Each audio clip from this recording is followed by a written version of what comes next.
Nationwide, 90 FM now presents the contribution of the opposition spokesman on finance, Julian to the 2026-27 national budget debate. Response to the budget. I'm humbled and grateful. First, to the Almighty for allowing me life, health, and strength to serve the people of Jamaica.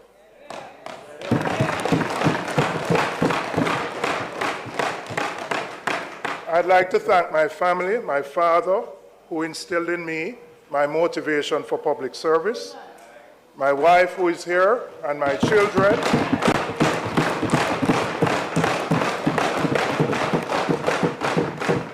My children, PJ and Amara, who inspire me daily to build a better Jamaica for them and for all future generations.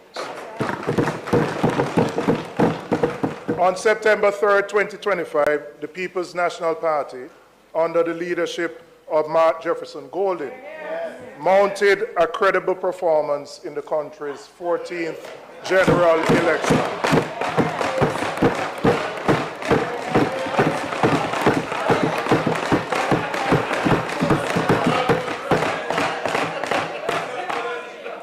I would like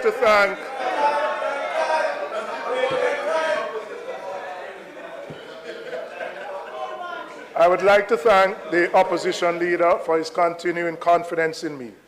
And Madam Speaker, while the result was not what we would have hoped for, I remain guided by my faith and draw strength from Isaiah 40, verse 11.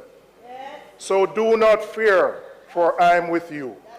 Do not be dismayed, for I am your God.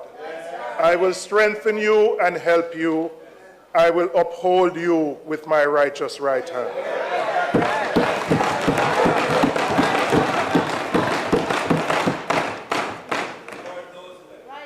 Madam Speaker, we doubled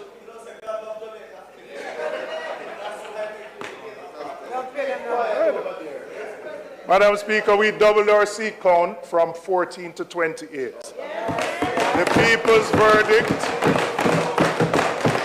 people's verdict was close, and the mandate to hold this government to account is clear.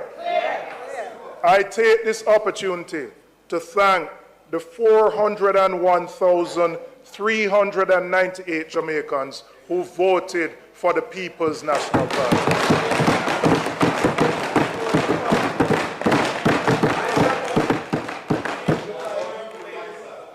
I thank you for continuing to believe in us. I have to say a special thanks to my constituency. I'm here for the fourth consecutive time.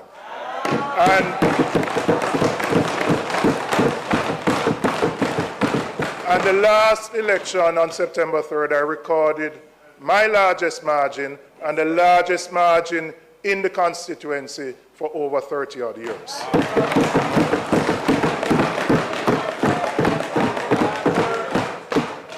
And I want to recognize the team, because we all stand here as individuals, but behind us there are countless volunteers who work night and day to ensure that we stand in this house. So I want to acknowledge His Worship the Mayor, Andrew Swaby, Mayor of KCSE. My other councillor, Jesse James Clark. The leadership of the constituency, I have a constituency secretary who has been in that position for at least 40 years. And every time we come here, Madam Speaker, I say we have to find a way for the secretaries and the drivers to ensure that they get pensions. All right?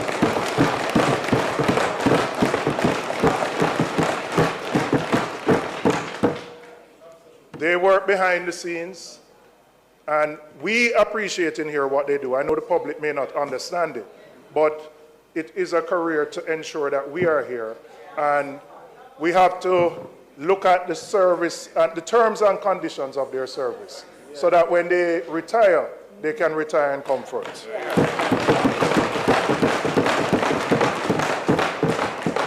One of my constituents celebrates his birthday today, the man from Price Lane, and I have to big up Keith Brown. All right? And for all the other workers and supporters in my constituency, I say thank you for your continued support, and I will continue to lead with integrity, accountability, and transparency.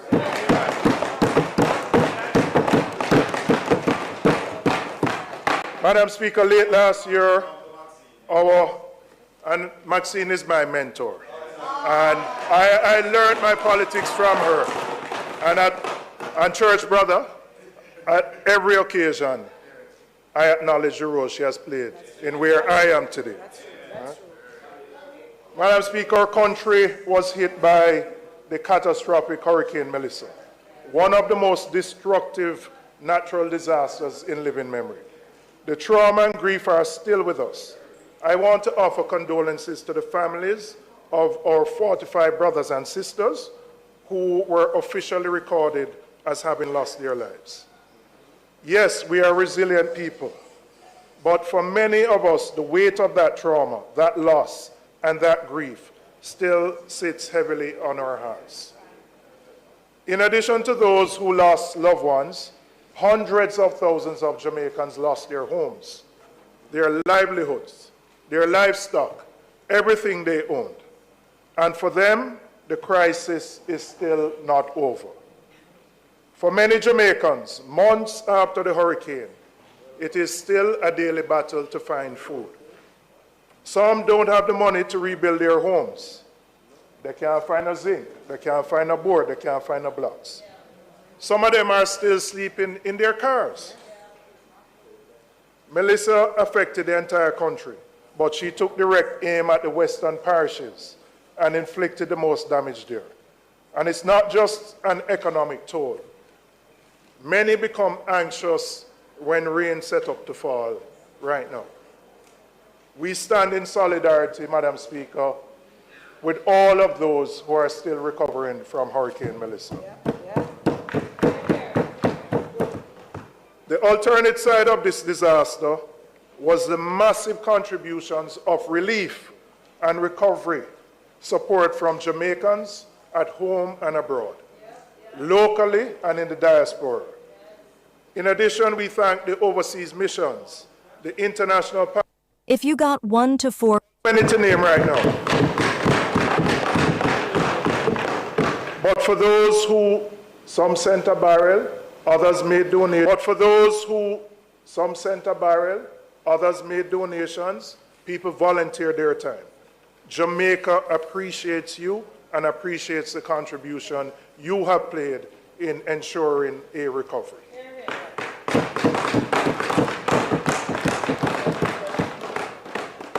And it was us, neighbors helping neighbors, volunteers manning undersourced shelters, doctors, police, firefighters, soldiers, and nurses who, away from their families, went out in the hurricane to look after their fellow Jamaicans.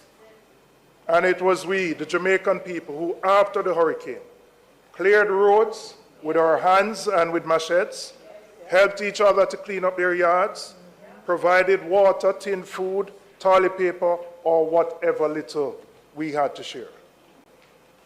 Madam Speaker, ultimately, Hurricane Melissa revealed what the true spirit of the collective Jamaican people, the loving, the giving, the selflessness, motivated to help their fellow citizens and to get the job done. This proves again that the Jamaican people have the resilience to go through the biggest of hurricanes, and we now blow away. Not blowing away. We have faced adversity before, and we have always found our footing. The question before us now is whether our institutions rose to the moment and whether the budget really reflects that urgency. Madam Speaker, we are now past the relief stage and into rebuilding. I note the Prime Minister's announcement of the establishment of the National Reconstruction and Resilience Authority, NARA. But NARA is still without a legal foundation. No legislation has been brought to Parliament to formally establish it. And the public still doesn't have a clear picture of how it will operate and when it will become functional.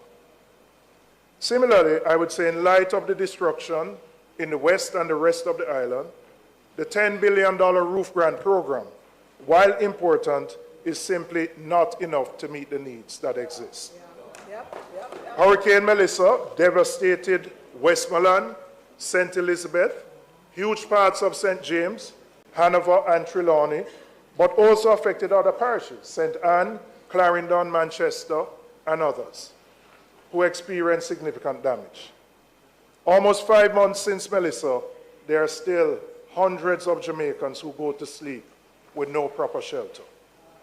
What is the plan for them? Madam Speaker, now let me turn to the estimates of expenditure. And I would want to start with something simple. A budget is a government's clearest statement of its priorities. So when I listened to the minister's presentation, it did not address the scale of the disaster we face. It read like a budget being business as usual, which cannot be right when there are thousands of Jamaicans who lost their homes, their businesses, farms, livestock, and everything that they work for. I want to turn to look at the revenue measures announced by the government. And I particularly, before I get into the economics, I want to start with the people, because that is where the conversation belongs. There is Miss Margaret in Sablamar, who lost her entire shop in Melissa. She has been borrowed to restock, but she's not back to where she started. There is James in Montego Bay who runs a small transport business. His vehicle was damaged. He's still paying to fix it, but he's not yet back on his feet. Madam Speaker, there are hundreds more who were affected by the hurricane who are not back to where they were before. They will now pay more on their grocery bills when they go to the supermarket, because the government has chosen to impose a new tax package of $18 billion. Madam Speaker, increasing the burden on ordinary Jamaicans, average Jamaicans, through higher taxes is not the right call at this time.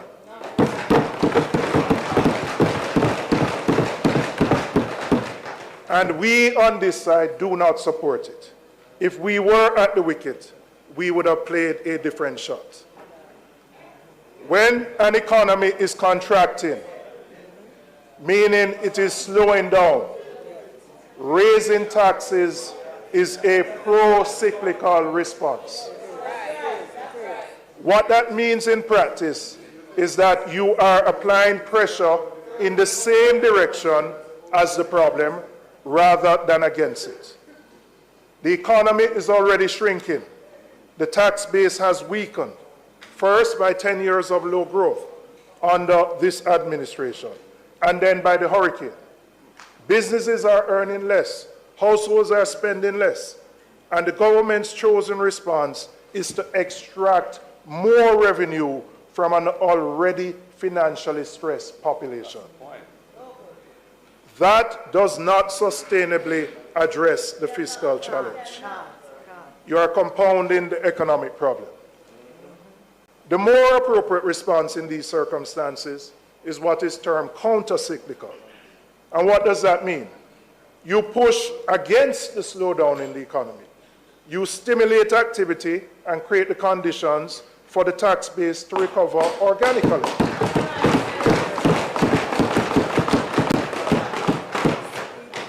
A growing economy generates more revenue over time than any package of new taxes that are imposed on the people, who are already struggling to stay afloat after the hurricane.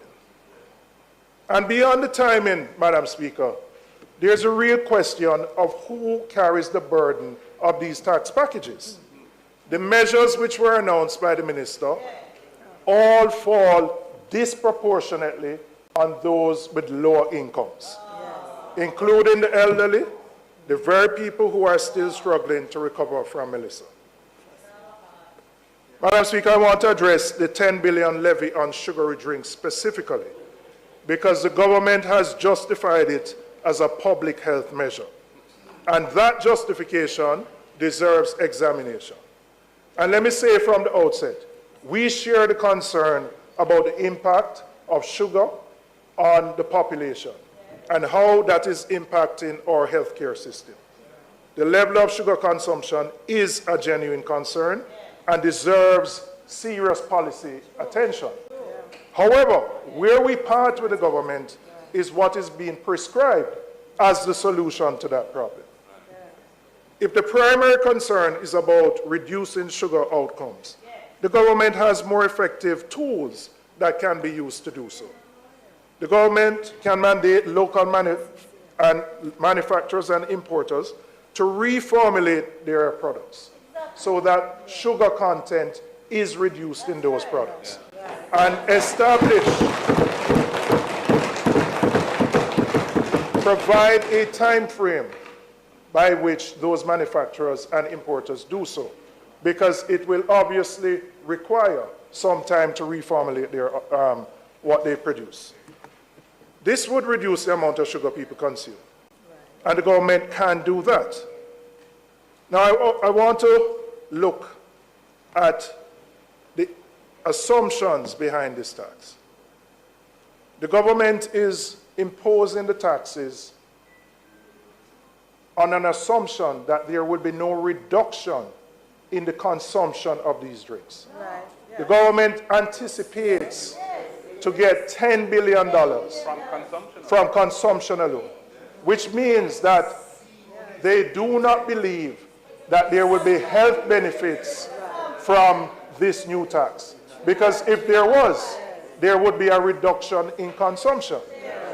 And the reality that we find, Madam Speaker, is that the persons who consume these drinks do so not because they're not concerned about the sugar content, but the reality is that the alternatives are outside of their reach, whether it be natural juices, coconut water, or other things.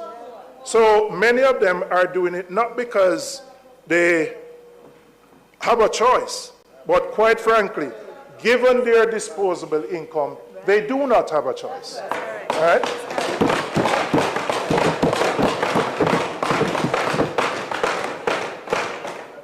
And without providing options which are healthy at a reasonable cost, all this tax will do is add a financial burden to those persons, many of whom are at the lowest end of the economic ladder. So, Madam Speaker, we do not believe this measure, apart from raising revenues, will have any desired impact on reducing consumption and increasing the health outcomes. The government also has other options. The government is one of the largest providers through the school feeding program to children. The government needs to ensure that what it provides meets the nutrition, the adequate and proper nutritional content for students. Many of the, whether it's the cherry malt or the bulla or what is provided, is not consistent with reducing sugar. So if we want to meet the health outcomes, let us start as government with how we formulate the products that are sent to our schools. And we would have the desired outcome of reducing sugar in the level of sugar that is consumed. I want to turn to the environmental levy. The name of the tax suggests that the cash flows from it will be directed towards environmental production, towards protecting our coastlines, our watersheds, our forests, the very natural infrastructure that Melissa reminded us we cannot afford to neglect. But the money goes straight into the consolidated fund. None of it is ring-fenced for specific environmental purposes. So we have a levy collecting money in the name of the environment, but it is not dedicated to the protection of the environment. It's simply another revenue source. And as with the sugary drinks tax, it's not the importer or the manufacturer who is the one who will ultimately pay the price. The cost will get passed ultimately down to the consumer. with no corresponding benefit to the environment.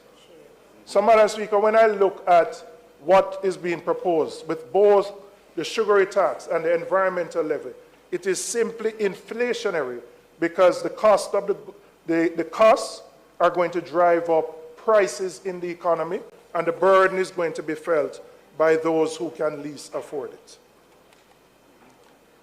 In examining the package that was tabled by the government, what I only can come to a conclusion on is that they recognized there was a revenue gap and they had to find the easiest way to fill it.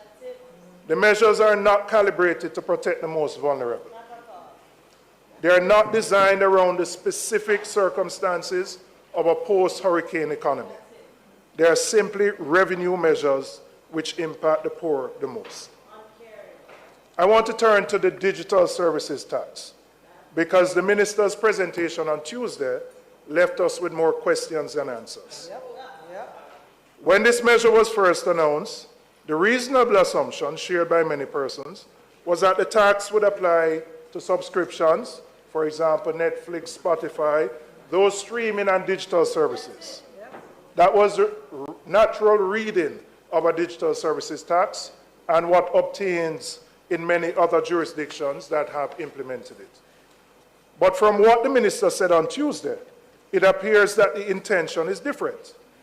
It seems that the tax will apply to goods purchased online from platforms like Amazon, Temu, and Shein.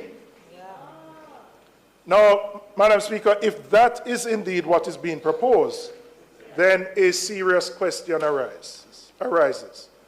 Because that government 2 years ago made a very deliberate policy decision to raise the threshold on online purchases, increasing the custom duty exemption from 50 to 100 US and from $500 to $1,000 for persons traveling into the country.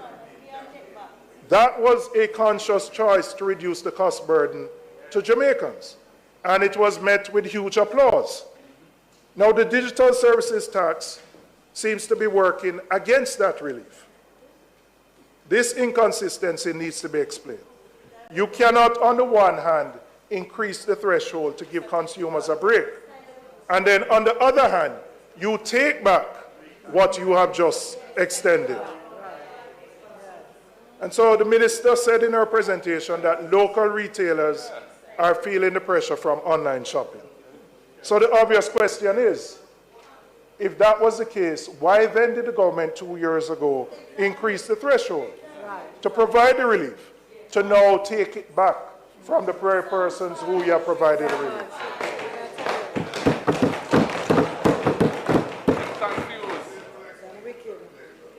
And beyond the inconsistency, there is the practical question of how this is going to be implemented.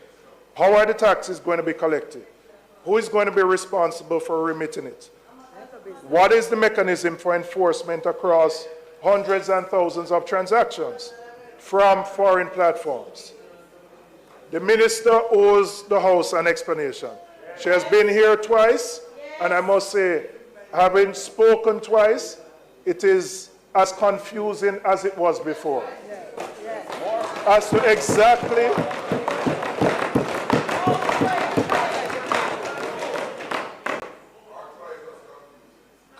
so I expect the minister, when she comes in her closing, to give a clear and complete explanation of how the measure will actually work and how it will be implemented. Madam Speaker, I want to talk about the NHT and specifically about the 11.4 billion extraction from the NHT each year. The government has been extracting money from the NHT for over a decade. Yes, we acknowledge it was the PMP that introduced this measure in 2013. And I believe, absolutely, and I'm going to give you the context, because you spoke about the 20-year-olds who you wanted to give a historic perspective in. But I notice whenever you talk about the economy, you don't want to talk about what happened between 2007 and 11. You conveniently leave that out. So when you were talking, you have added 15 minutes to my presentation because I am going to give the perspective and I'm going to give the context.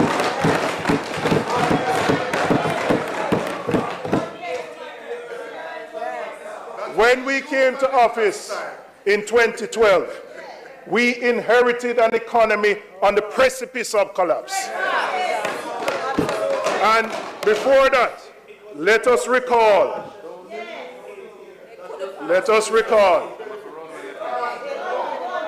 Yeah, man.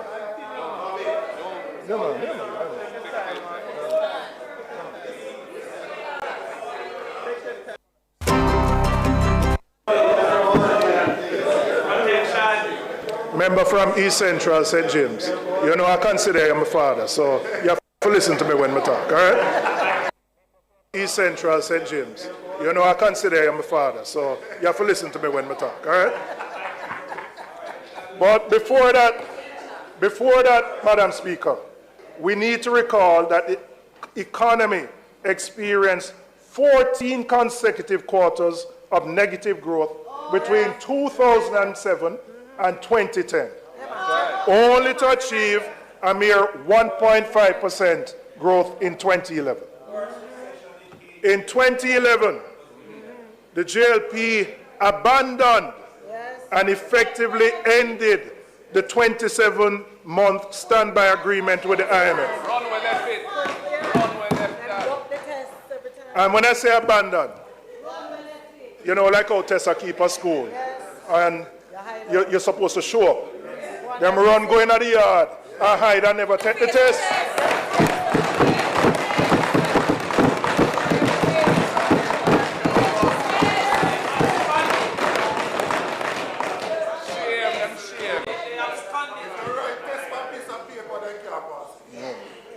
Because of how badly the JLP dealt with the IMF agreement, Jamaica was effectively shut out of the international capital markets.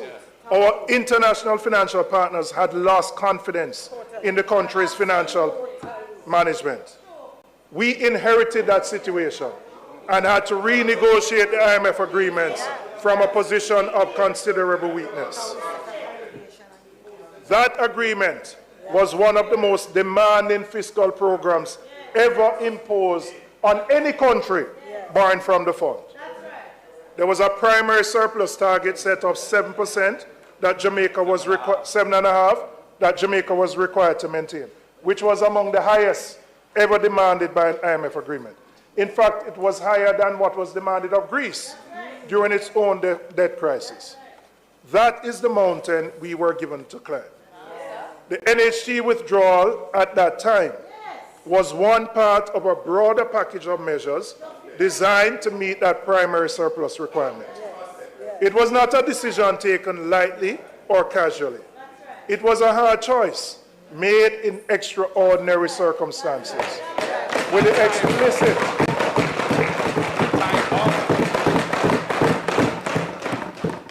explicit understanding that it was temporary.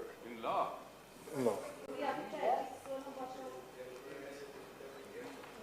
The same reason that drove the NHT withdrawal in 2013 is the same reason that drove the broader package of revenue measures that had to be implemented at the time, including new taxes. We had no other choice but to impose taxes to get to the revenue that the IMF required as part of its program. It was, Madam Speaker, what they left us in 2011 that required us to take the steps that we had to in 2012.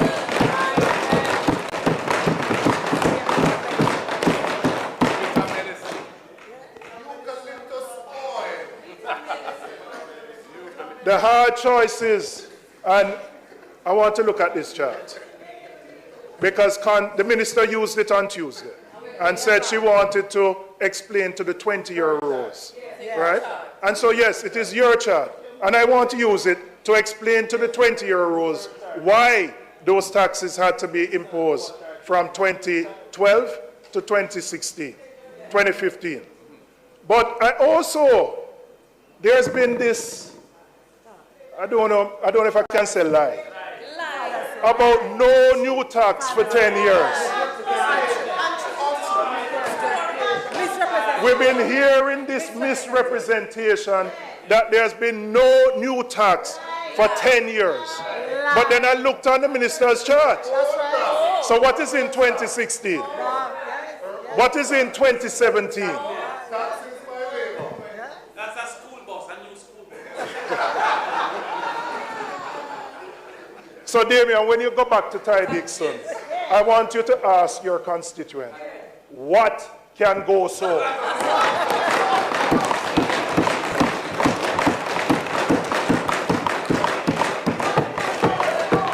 Madam Speaker, the hard choices that we had to make have worked.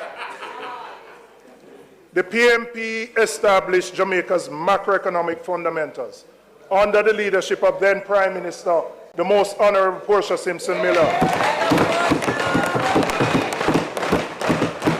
and Minister of Finance, Dr. Peter Phillips. They restored the confidence of our international partners. They put this country back on a credible fiscal path. The economic stability that this government inherited, they benefited from what we built from 2012 to 2016.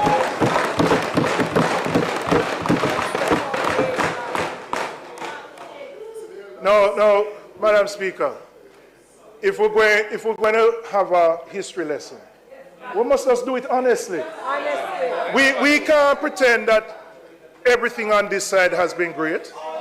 But give the context. Don't come here and give a half story. Leave out your term from 2007 to 2011. Like nothing never happened.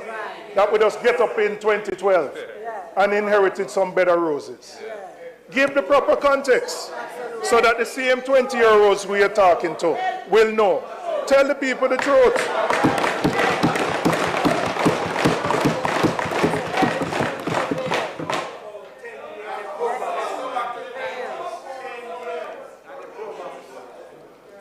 The reduction of poverty, the reduction of unemployment. Let's go back to the 90s. You don't know it, so we can't help you. The internet. Madam Speaker, I need your protection. Members, Why not?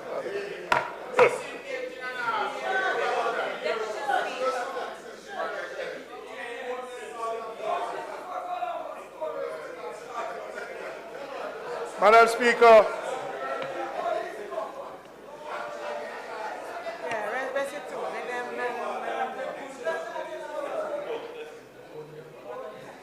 the international community recognized what the PMP did during that period. That's right. The then IMF Managing Director, Christine Lagarde, and I quote, "I want to pay tribute to Minister Phillips and his colleagues for what has been a clear change of course, That's right. making the hard choices and successfully completing 4 reviews."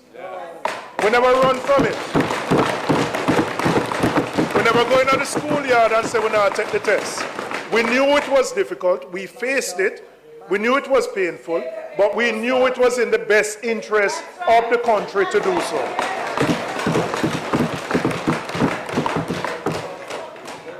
So I now want to come back to the NHT withdrawal. And I want to remind the House of how the then JLP opposition responded. They didn't simply disagree with the measure, Madam Speaker. They campaigned against it loudly and relentlessly, framing it as an attack on the working class, framing it as an assault on the poor, framing it as a betrayal of the Jamaican people. The person who was the most vocal was the Prime Minister himself. Right? So I want to read what the Prime Minister said in 2015. Right? And this is not artificially, intelligently created. This is the real thing. And I quote, "The JLP does not support the use of NHT funds for purposes other than those for which they were intended."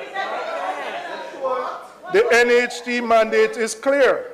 Contributors' money held in trust at NHT is to be used for the purposes of the promotion of housing and community development. The JLP has always stood in the vanguard where stewardship of NHT funds are concerned. We are the ones who have always defended NHT and protected the interests of contributors, not the least of which are those thousands of Jamaicans who have been making contributions to the NHT and are yet to access a benefit. Dayton, where can I find that person?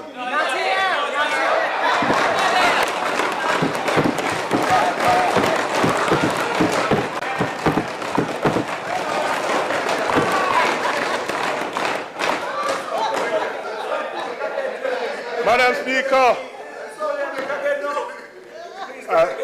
I'm going to star you more because more. The matter was taken to court. Yeah, by an affiliate.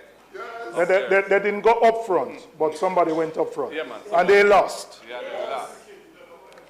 Now, Madam Speaker, after the JLP formed the government in 2016, you would have expected that NHT withdrawals would have ended based on how strident their position was. The so-called betrayal of the Jamaican people that they had fought against. But every year since, without interruption, 10 years of collecting the money, they once vehemently opposed. Now recently I heard the Prime Minister, maybe last week, justifying the continued extraction by arguing that the funds are being directed to other national priorities. Shameless. Shameless. So I want to ask the Prime Minister one question. When the PMP had to do it between 2013 and 2016, were we not also directing those funds to national priorities? Were we not also using that money to meet the primary surplus that kept Jamaica out of default? Were we not using it to restore the confidence of the very international partners whose support the government relies on today? What exactly was different? What principle was being violated? You have found your voice. You have found your voice now. I'm glad you found your voice now. I'm glad you found your voice now. Because I don't know which Andrew Holness are talking to, whether it's the one now or the one in 2015.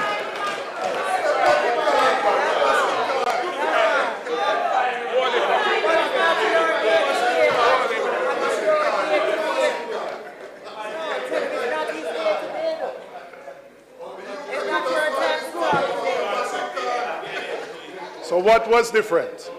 What was different now than it was in 2013?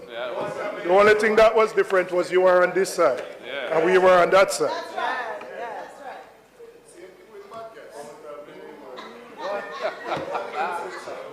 Now, Madam Speaker, I want to turn.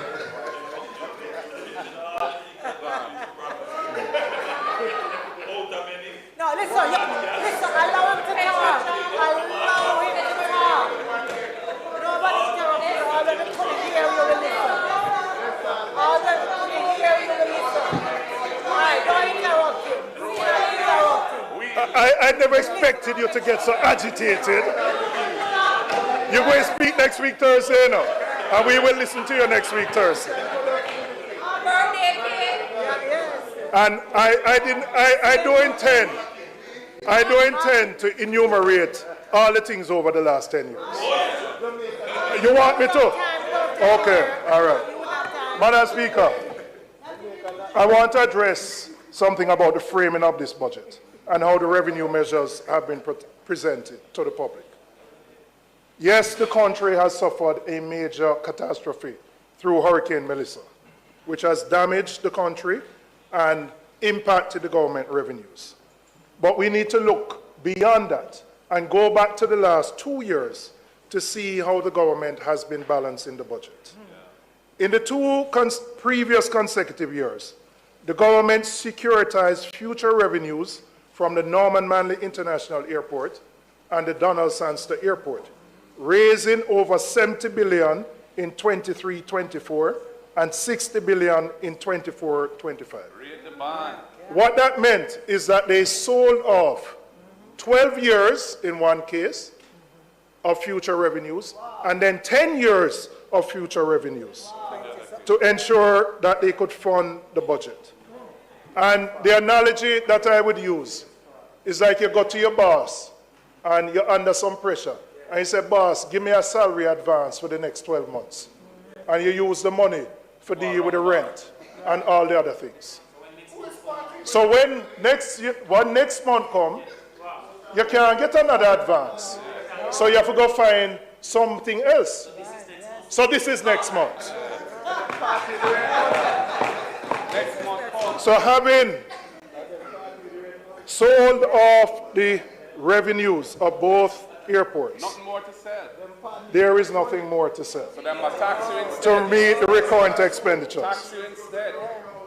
So, Madam Speaker, those securitizations provided upfront cash that supported the budget of the day. So what this tells you is that long before Melissa, there was always a challenge for tax revenues organically to meet the expenses of the government. Same so. And so the government relied on these one-off transactions to balance the budget, something which was raised by the fiscal commissioner and has been raised as a risk going forward. And we have raised it as well, and we did for the last 2 years. So the gap between what the government was collected and needed and what it was spending was widening.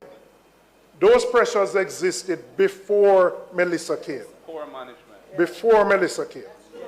And so it is important, Poor management. it is important that there is a context explained of the challenges that this government has faced, particularly around growth and tax revenues. Now, they have been aggravated by the hurricane and made worse, but they existed long before. And we are not minimizing the impact that the hurricane has had on the country and the economy.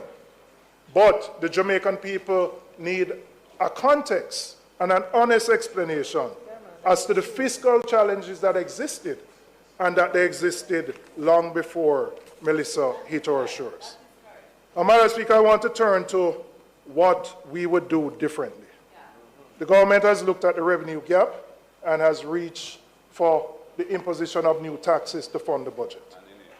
And the continued drawdown of the NHT, what, 11.4 billion. We have looked at a similar gap, and we have determined an alternative way to fund the budget while balancing the lives of the Jamaican people.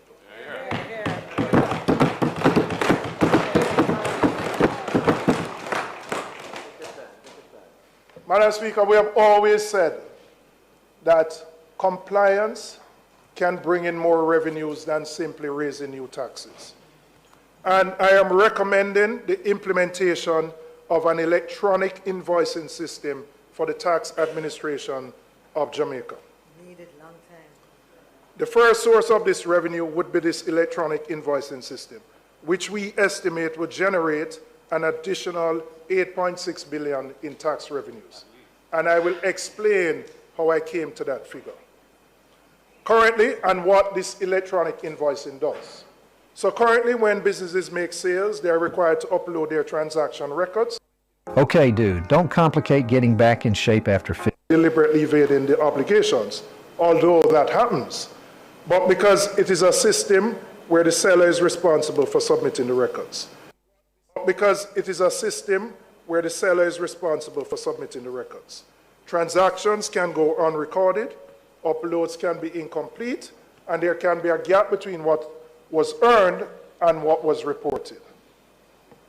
The electronic invoicing system changes that dynamic fundamentally. Rather than waiting for businesses to upload their records after the fact, the transaction data is captured and transmitted immediately to TAJ automatically at the point of sale. The government is no longer relying on voluntary compliance. The information flows directly and is matched automatically against what has been declared and remitted.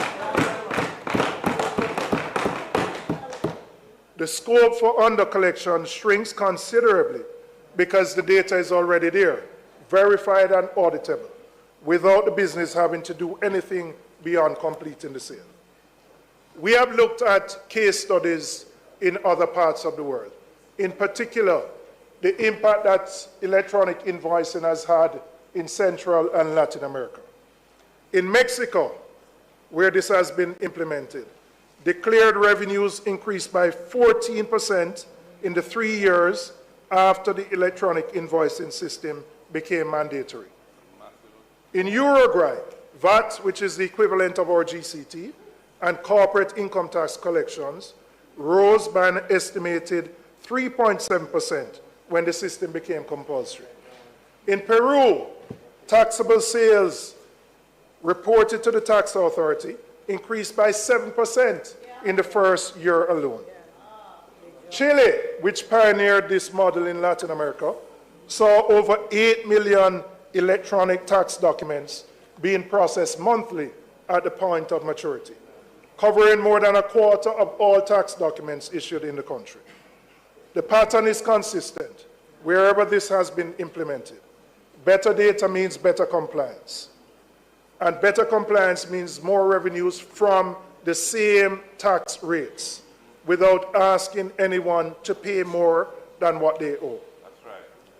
The experience in Chile and other countries that have followed a similar model demonstrates that the revenue gains from better compliance are achievable and that we in Jamaica have every reason to pursue this path.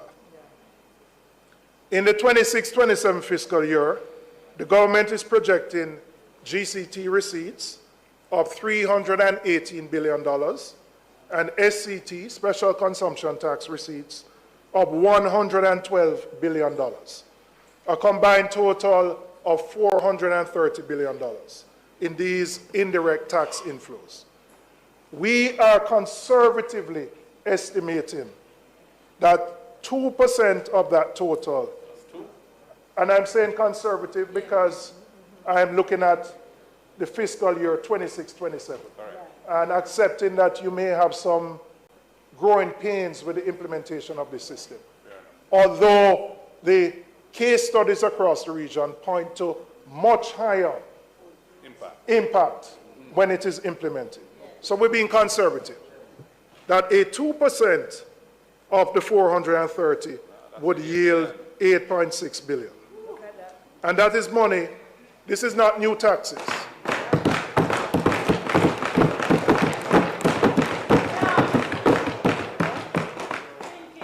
This is money that the government is entitled to collect. I must tell you, Madam Speaker, about a month or so ago, I was particularly caught by a story in the media. The TAJ indicated that 11 used car dealers were brought to court and were found to have liabilities of $4 billion. 11 billion, not million. 11 used car dealers were brought to court and found to have liabilities of $4 billion. It indicates, Madam Speaker, that compliance with greater enforcement can fill the gap that we are looking to do so with new taxes. And we need to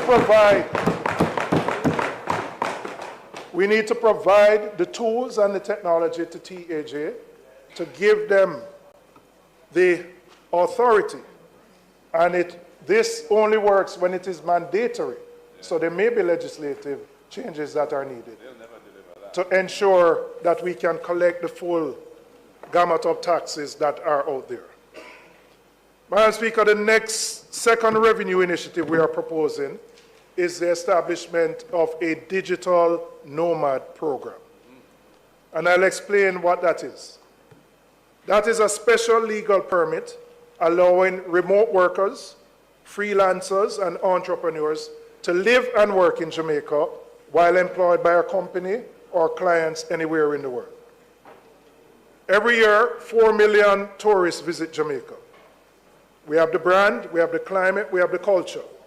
And we also have the connectivity infrastructure that those remote workers are looking for. What we do not have as yet is a structured program that allows them to stay longer, to work from here and spend their money right here in Jamaica. So we have looked at the case studies across the region. Barbados started it. There are about 6 Caribbean countries that have implemented it. And we are proposing a fee of $2,000 for a 12-month period.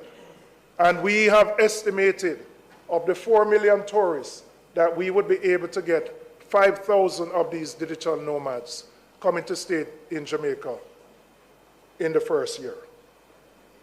That would generate in the fees alone approximately $1.5 billion. But the fees only tell part of the story. The real story is when they come here, when they stay here, the restaurants, the Airbnbs, the hotels, the villas, the concerts, the food that they spend. That is the impact. Barbados estimates that each digital nomad spends on average $55,000 when they're there in Barbados. Per year. Yes, 55,000 US, right? I wouldn't be as optimistic as that.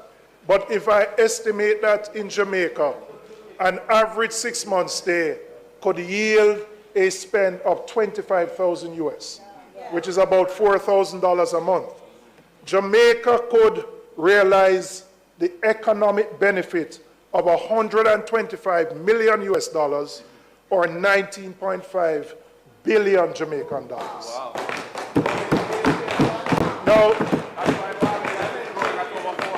Now, we are late to the game. Barbados did it immediately after COVID and took first mover advantage.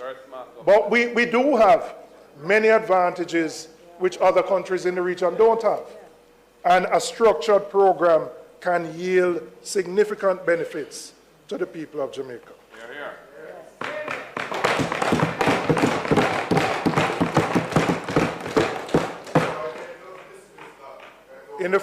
In Barbados, in the first 10 months alone, the program attracted 2,500 applicants.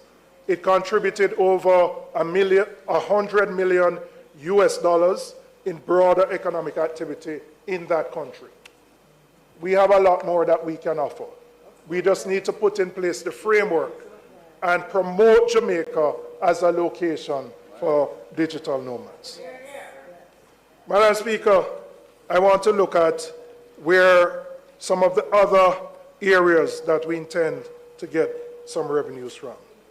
And there are some targeted transfers from some specific public bodies that we would look at.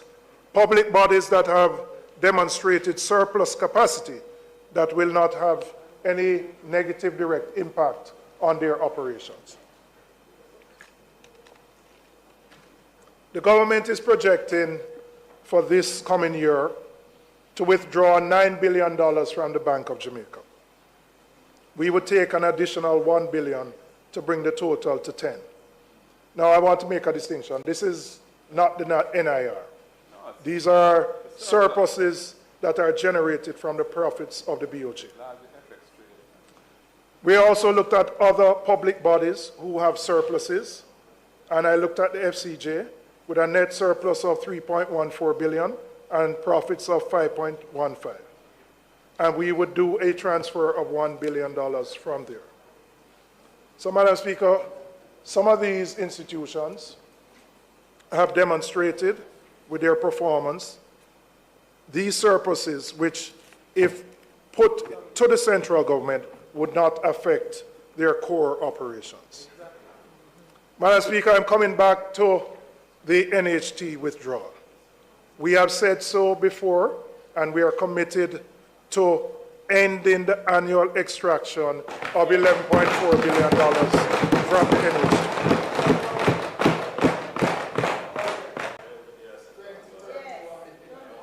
The NHT was established for one purpose: to provide affordable and sturdy housing solutions for Jamaicans, particularly for those at the lower and middle ends of the income scale. In the wake of Hurricane Melissa, with hundreds of homes damaged and destroyed across the country, this mandate has never been more urgent. This is not the moment to be pulling money out of the financing of housing development. It actually is the moment that we need to be putting more in. And so for us, ending the extraction and giving the NHT the capacity to do what it was created to do. And this goes, Madam Speaker, beyond just the mandate. When you invest in housing at scale, the economic benefits extend well beyond just the house itself. Construction workers get employment. The hardware suppliers go and get orders. The truckers go and get work. Money begins to circulate within communities. And that circulation of money will trigger and help to deal with the recovery that the country needs. The economic multiplier effect of residential construction is well documented. And in a post-disaster economy, it is one of the most effective, stimulative investments a government can make. So that 11.4 billion deployed through the NHT into housing construction does far more for this economy than when it is diverted into the general consolidated fund.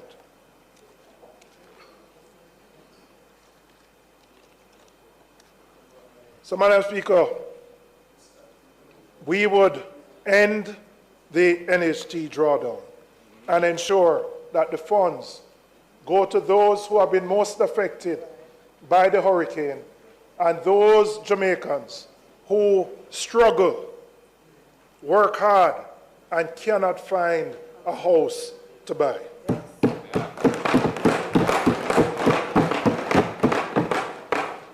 We have also looked at the expenditure side of the budget, and we have identified one specific deferral that would save $2 billion. The Airports Authority is projected, and this is interesting to note, the Airports Authority is projected to receive a transfer of $13 billion from central government. Ask them strip out the revenue like this year. Now remember, the AAJ, those were the same entities where the government sold the future revenues to fund the current budget.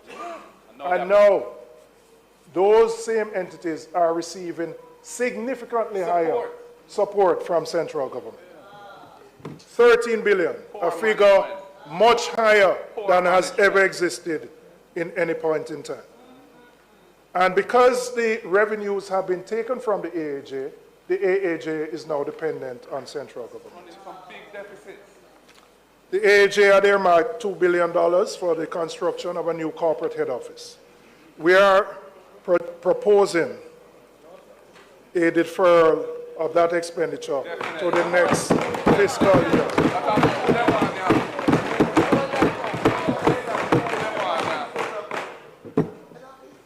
So, I want to now explain the impact of what our alternatives would be on our fiscal targets. So when you add it up, Madam Speaker, our alternatives create a revenue gap of approximately 17, and I'll go through this chart with you. We are removing the 18 billion in taxes. We are projecting income of 8.6, 1.2 from just the fees from the Digital Nomad program. We'll still be left with a deficit of just over 8 billion. We will cease the NHT withdrawals and the two transfers, which account for 2 billion. So we end up with a negative of 17 billion. I indicated a reduction in the transfer to the Airport Authority, which takes 2 billion away. So we would still have a net deficit of $15 billion. $15 billion. The additional borrowing, which we would fund from the issuance of treasury bills, and the interest expense for the fiscal year would increase by $0.94 billion. So you go back to borrowing. Right? Keep quiet. You're borrowing. The additional borrowing would raise our projected debt to GDP ratio to approximately 66.14%, up from the projected 65.7%, a difference of 0.44 of 1%. Immaterial. So, Madam Speaker, yes, there are hard choices, but in a hurricane where people are struggling and you have a choice, do you impose 18 billion taxes on people who are struggling, or you find a way to fund it, which does not impact your debt dynamics significantly?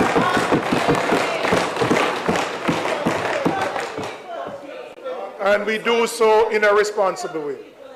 It's important to note the government is already borrowing $247 billion.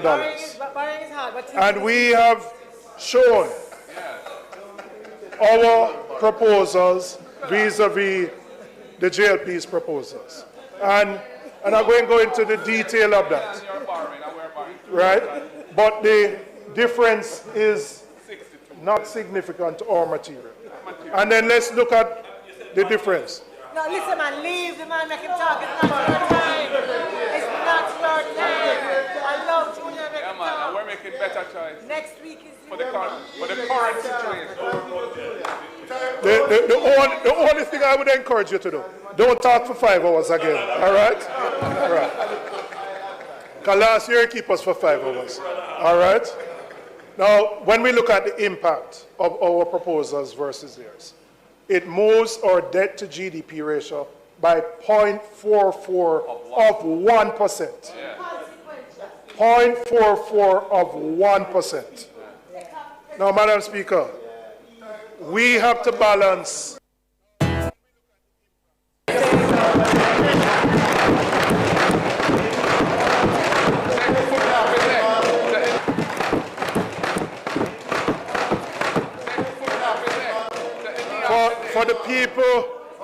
For the people in Darliston and Betheltown, they need a break on White House.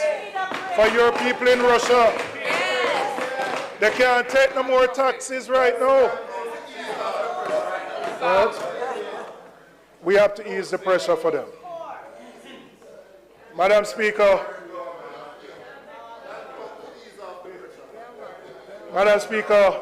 I now want to turn my attention to how the path ahead.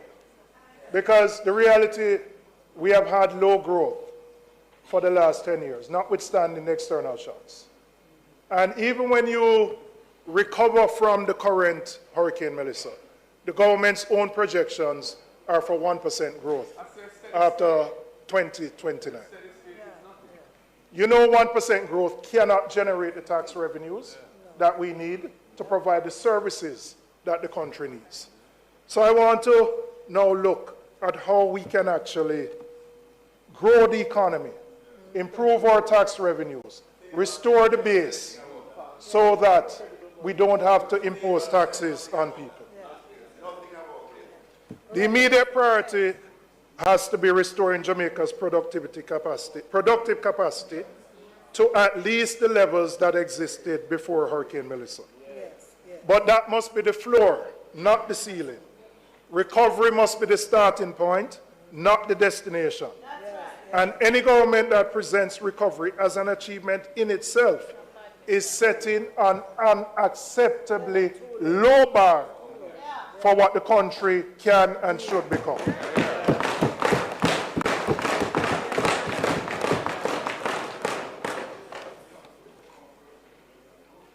As I said, when you look at the government's own fiscal policy paper, after the recovery period of around growth, up to 2029, the economy settles back down to 1%. The numbers are right there.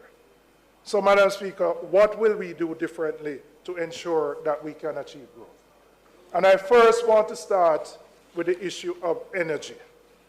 Because Jamaica, and I don't know whether we'll find oil or not, but there are some things within which we have control over.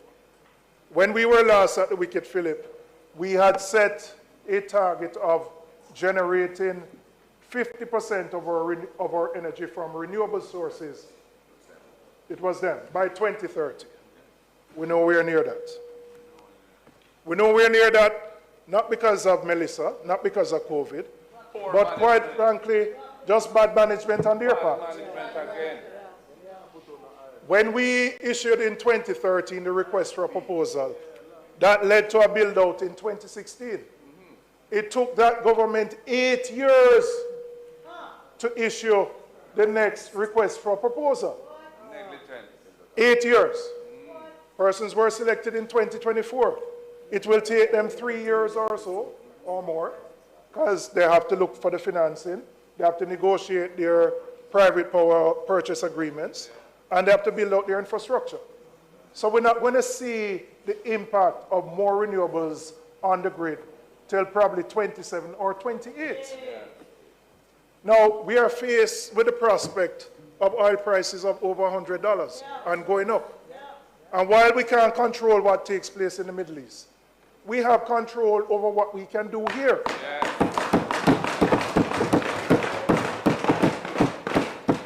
And quite frankly, this government's record is poor. Energy costs in Jamaica are among the highest in the region and the world, averaging about US 40 cents per kilowatt hour. When we were last there, it was around 23 cents per kilowatt hour.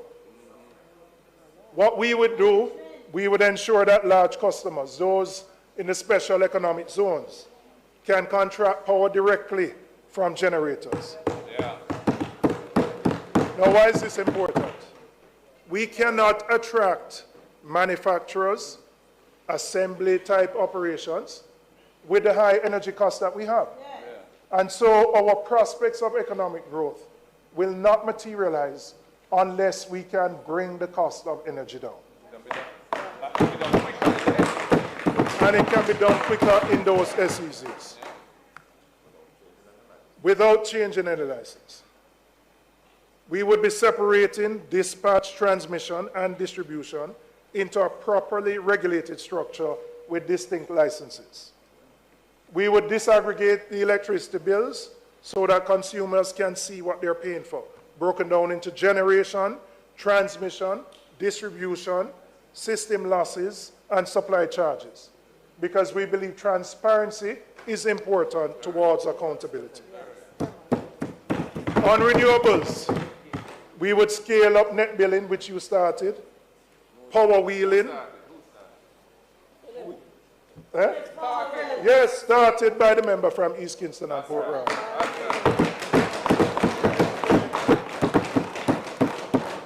You're going to claim that one too?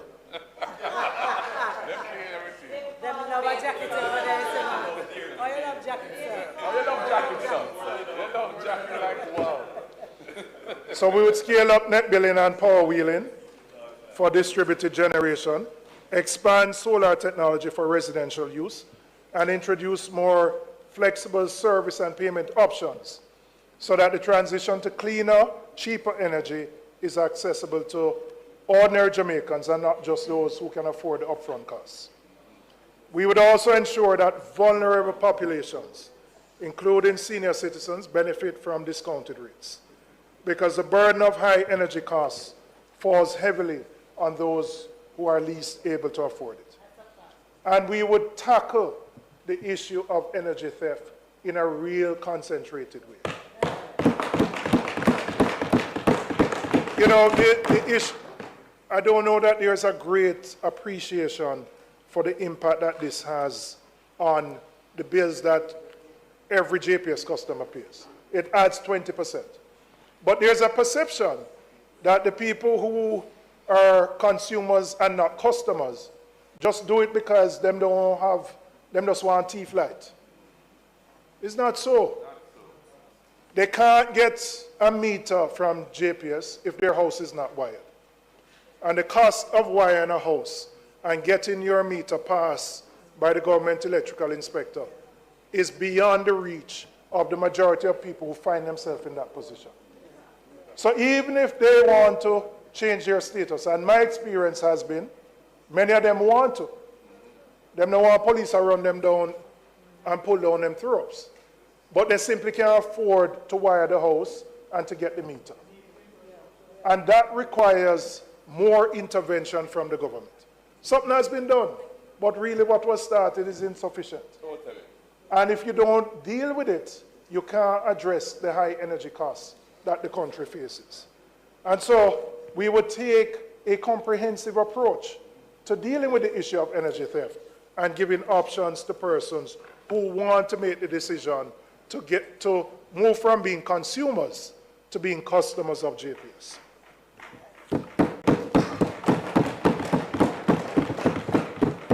Madam Speaker, we cannot build a productive, high-growth economy on a workforce that has been underprepared.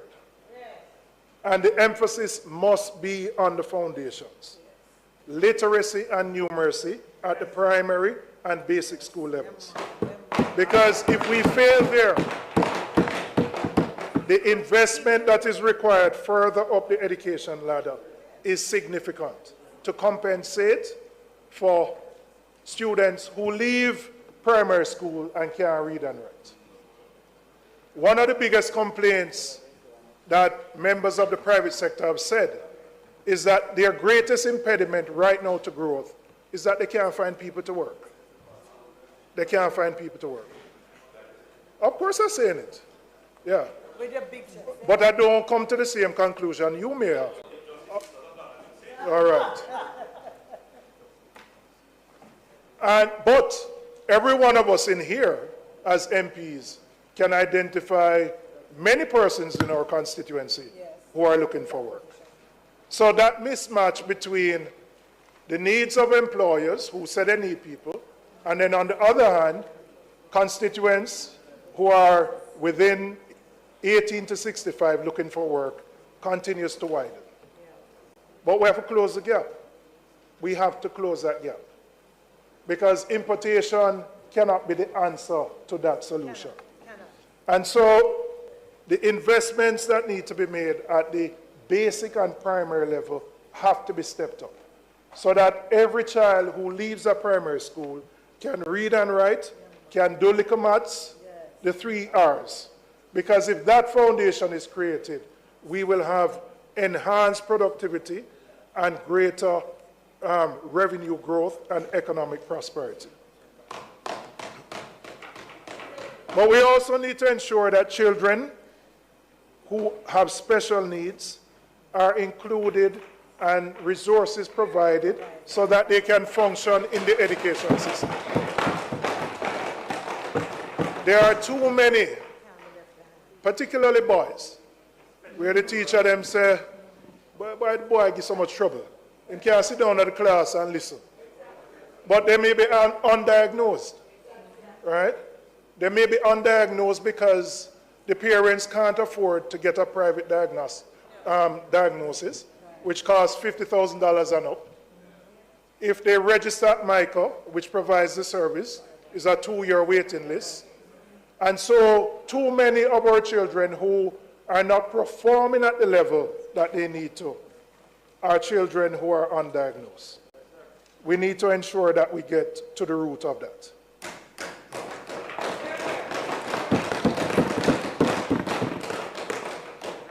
So, Madam Speaker, if we're at the wicket, we would align education and training with industry needs in a deliberate and structured way, expanding technical and vocational training in the high-demand sectors.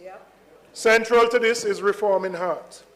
The institution has a critical role to play, but that role must be much more sharply focused on equipping Jamaicans with the skills for high-income industries, the digital services, advanced manufacturing, agro-processing, precisely the sectors that we are trying to grow. Heart should become the pipeline into which those industries can look for persons. We have also said we would introduce a policy under which the government matches the costs that a company spends on upskilling its workers through tax credits on their hard contribution. So if you are a business and you are willing to invest in ensuring that your employees are upgraded, you are already contributing to that through the employer contribution. You will be getting a credit equivalent to what you are spending to upgrade your workforce. And we are doing that because we know Jamaica has a productivity problem. Our productivity continues to decline. And unless we attack the problem at the source by investing more in our workforce, we are going to continue to languish at the 1% growth rate, which has plagued this country for a long time. Madam Speaker, I want to look at growth without efficiency is not sustainable. And one of the clearest indictments of this government's management of the economy is the problem that you have faced in spending the capital budget. If we look at the last 3, and it may go back further, fiscal years, there has been significant underspend of the capital budget. Now, people might ask, why does that matter? Well, the greatest correlation between economic growth is how you spend your capital budget. So if you want to move beyond the 1%, you have to spend the capital budget. But year after year, the capital budget becomes underspent and reallocated to other sources. It's not a good thing. We have heard the issues of procurement. We have heard the issues of the public investment management system. We have also heard the issues that some of our contractors don't have the capacity to do the projects that we want them to do. But I would say to your Prime Minister, 10 years in, we must find a solution to this problem. And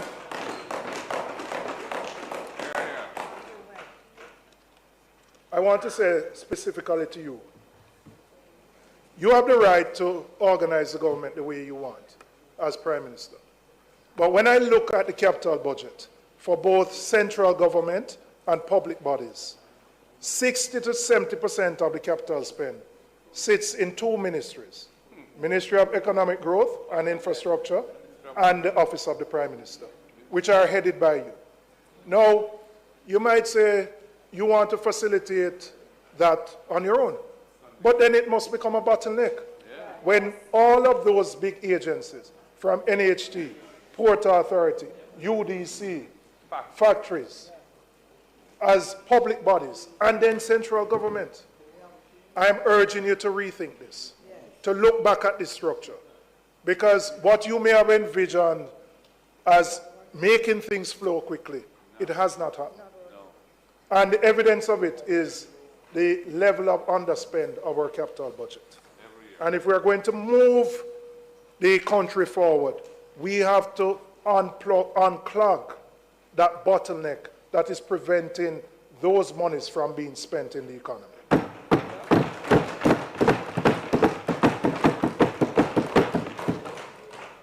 The banking sector is another area where the efficiency of the broader economy can be improved, and is directly connected to whether the private sector can actually drive the growth that we need. I took note on Tuesday, Madam Speaker, the Minister re-announced an announcement made by the Bank of Jamaica Governor of the implementation of the eKYC system, which was done in 2024. I have no issue with that system. It is actually a good thing and will actually improve competition within the banking sector. But June 24 was when the announcement was made. And Fitz not here. I believe it was right here at a standing finance committee meeting that the BOJ governor said that, of the eKYC system. But I expected Minister to go further than just eKYC. Because while that is a start in enhancing competition within the banking sector, there is more that needs to be done to make the sector competitive and to ensure that monetary policy can work. So the government, through its ministries, agencies, and departments, is the single largest holder of deposits within the banking sector. Those deposits, by and large, remain with the 2 largest banks. And the government has to implement a system that ensures that there's a more transparent and competitive way in which all banks can access government deposits. What exists right now reinforces the status quo. Now, I see the cannabis man nodding his head. Not that I Rio Hotels. complain every day. I reduce interest rates and the bank don't do nothing. The banks don't move. I take steps to bring down requirements, nothing happens. Bring down requirements, nothing happens. People in the public who have mortgages, car loans, CBOJ, bring down them interest rates, no movement. And there will be no movement unless we can enhance competition within the banking sector. But the government can do some things. Putting in place a more effective system to deal with government deposits and the long-standing issue of addressing the asset tax. A commitment that was made on that side many years ago to remove it still exists. And so, if we want to unlock growth, if we want companies to be able to access funding at a reasonable rate, if we want businesses to expand, they must be able to access capital at reasonable rates. And so, while fiscal policy can work, the monetary policy is not, because the monetary transmission mechanism is clogged. And it is clogged because of the high concentration in the way the banking sector currently operates. The government can do more to facilitate competition in the sector, which will free resources that can go to economic growth and job creation. I want to turn to small and micro businesses. And there's a distinction that policy in this country has consistently failed to make. And it matters significantly and makes a difference. A person running a one-chair salon, a hairdresser or a stylist, faces a fundamentally different set of obstacles from a company with 50 employees. But they're all lumped under the category of MSMEs. They're all treated as MSMEs. And I said the M and the S, the micro and the small, need particular attention.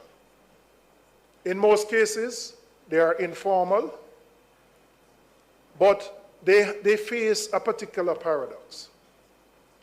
They can grow beyond a particular size while remaining informal, because there's no way they can get access to capital from a bank, from equity investors, from a loan company, unless their books are there.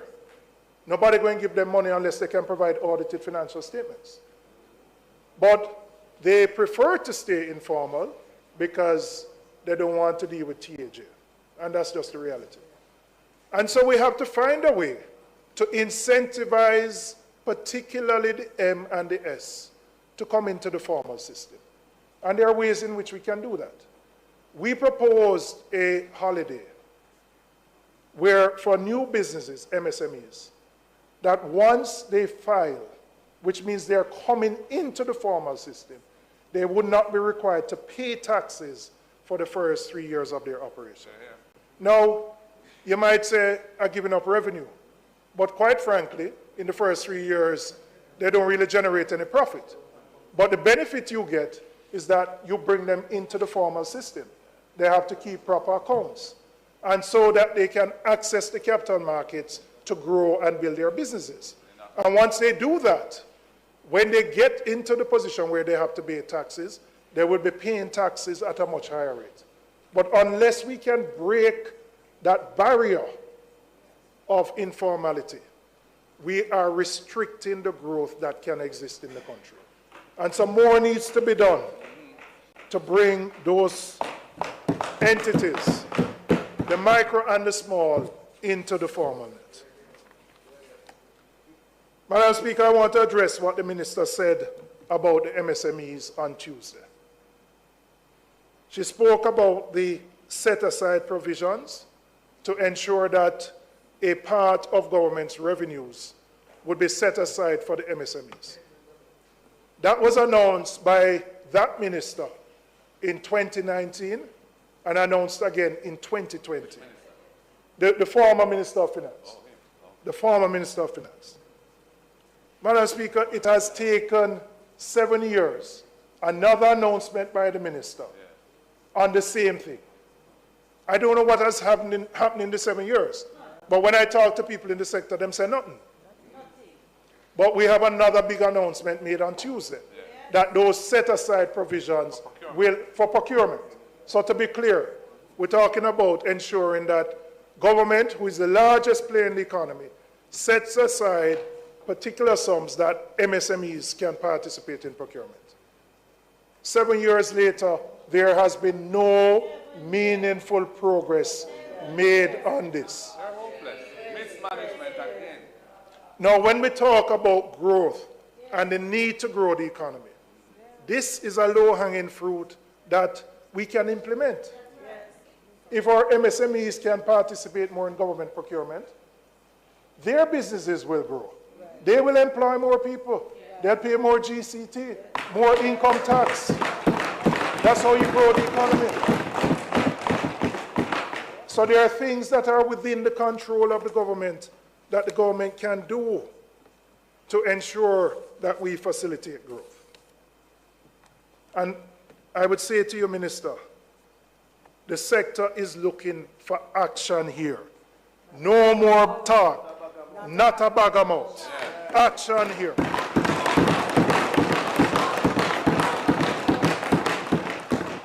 They have waited patiently for 7 years, and they have not seen any movement.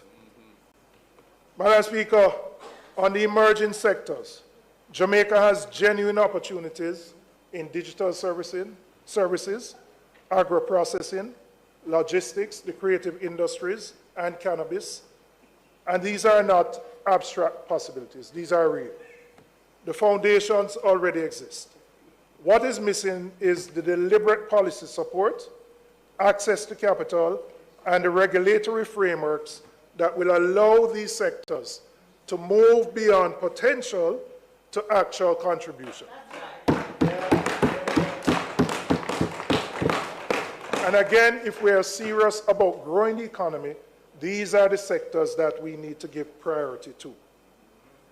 Underpinning this, Madam Speaker, is the question of exports, because Jamaica will never generate the kind of wealth its people deserve by simply selling to the 3 million of us here. We have to look outwards, and looking outwards is not just the diaspora, it is in many other countries, to grow the value of what we produce, to build industries that can compete on the world stage, and to ensure that more earnings from the industries stay in Jamaica and benefit Jamaican workers and communities. That is the direction our growth agenda points. And it is the direction that this country needs to be moving in with considerably more urgency than what we have been seeing from the government. Madam Speaker, Jamaica is at a critical point in its history. The hurricane has laid bare the vulnerabilities that were always there. The structural fiscal pressures that predated Melissa. The chronically low growth that has kept living standards stagnant for too long.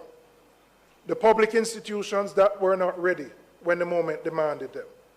And the Jamaicans who, as always, carried more than their share of the burden while waiting on the government's response. The question is, the government's budget was supposed to answer what happens next.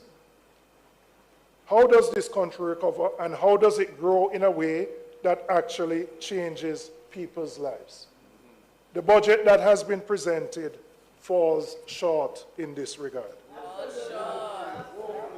Falls short.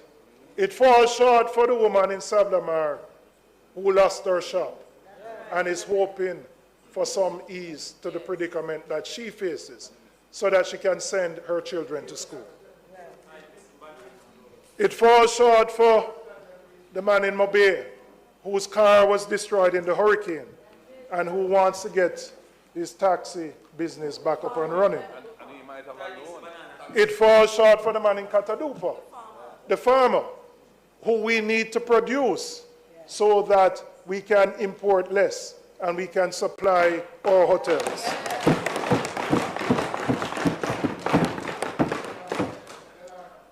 And it falls short for the NHT contributors, whose monies continue to be diverted away from the institution it was meant to serve, by a government that once opposed that very practice. Madam Speaker, I want to be clear about what this side of the House represents in this moment. We're not here simply to oppose. We are here because accountability is what democracy requires.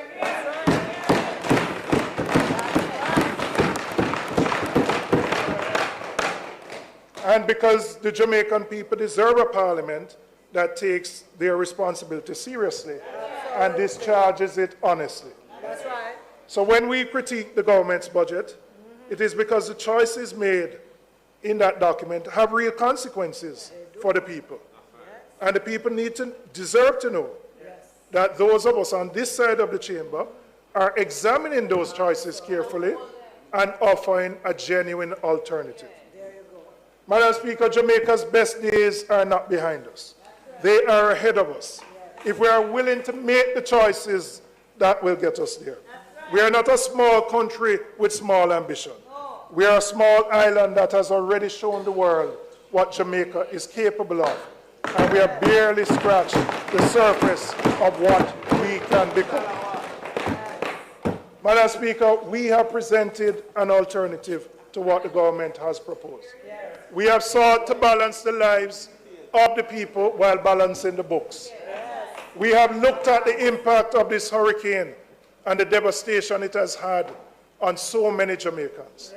And we believe that the path forward of growing the economy is the only sustainable way that we can lift the living standards for all Jamaican people. Thank you very much, Madam Speaker.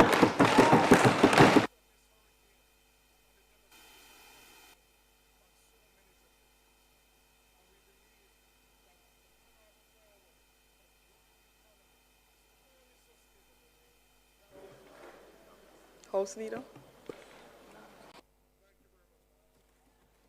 That was the contribution of the opposition spokesman on finance, Julian Robinson, to the 2026-27 national budget debate. Morning after morning, you've made Nationwide 90 FM part of your routine. So let's take this connection one step closer. Join the Nationwide 90